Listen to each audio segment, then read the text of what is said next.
c'est Marie-Liesse. Aujourd'hui, notre sélection est un entretien publié par Figaro Vox entre la directrice de SOS Éducation, Sophie Audugé, et le pédopsychiatre Maurice Berger sur le risque que fait peser l'éveil et l'éducation à la sexualité dans le cadre scolaire. Dernièrement, le sujet a refait débat à l'occasion du nouveau programme d'éducation à la vie affective, relationnelle et sexuelle, appelé EVARS.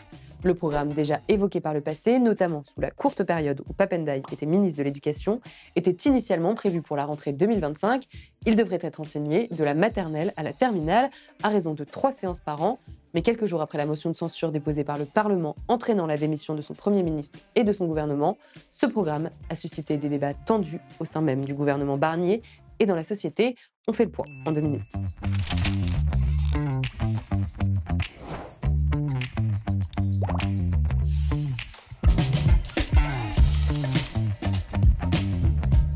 Tout a commencé avec une prise de position du dernier ministre délégué à la réussite scolaire, Alexandre Portier, qui a exprimé le 27 novembre dernier ses désaccords sur la version actuelle du texte. Selon lui, 3 problèmes majeurs doivent être corrigés: la présence de la théorie du genre, l'encadrement insuffisant du personnel qui sera chargé d'intervenir auprès des enfants et l'absence de prise en compte du développement cognitif des élèves.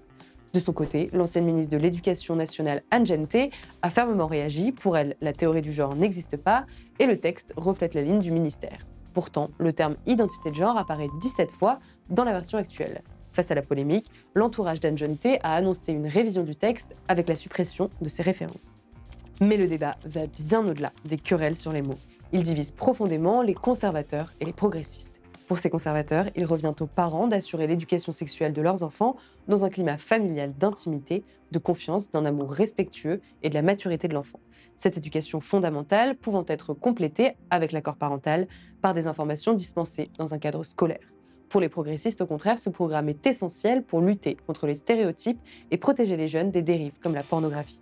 Au cœur de la controverse, une question essentielle apparaît et nous touche tous: qui doit éduquer à la sexualité ? Les parents dans l'intimité familiale ou l'État et ses gouvernants à travers l'école? Certains y voient une simple prévention des abus, d'autres redoutent un enseignement qui pourrait être perçu comme intrusif et militant. Une chose est sûre, ce débat complexe illustre une tension profonde entre les rôles respectifs des familles et de l'État dans l'éducation des enfants. Si cette question fait débat en ce moment, on est sûr, vous avez un avis sur la question, partagez-le nous sur notre site internet ou nos réseaux sociaux.